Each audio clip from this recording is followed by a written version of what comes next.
Hi everyone. Hey, listen, we left off last video and I had given this to you,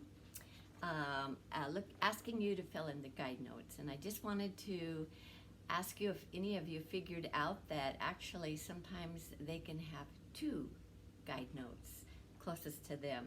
In fact, E is a very good example of that right here, because G is a skip up and middle C is a skip down.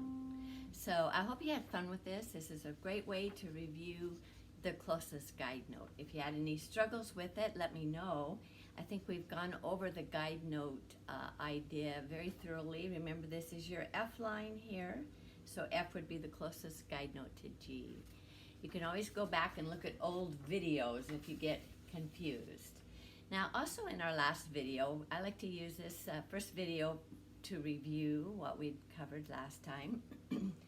And I was describing to you an easy way to warm up to those chords that we're learning. So for instance, C chord, play all the notes first, come up quickly, and come down. Left hand, the same idea.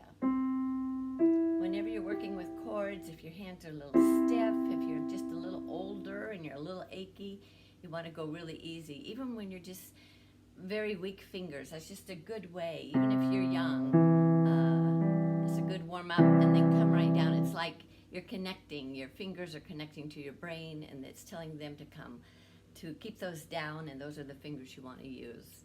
It's a little awkward at first, I know.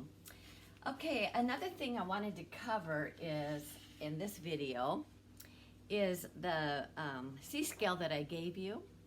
And I hope you're working on that with the right fingering, because we're going to build on that.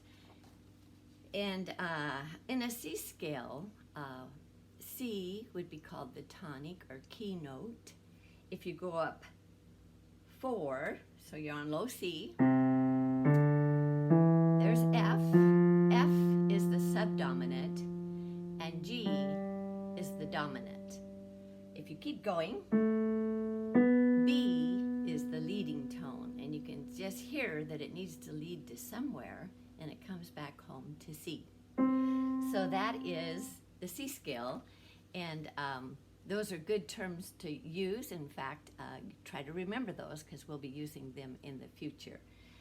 And then today, we're going to continue to work on thirds and fingering and comfortable positions, and we'll be doing that in the next video.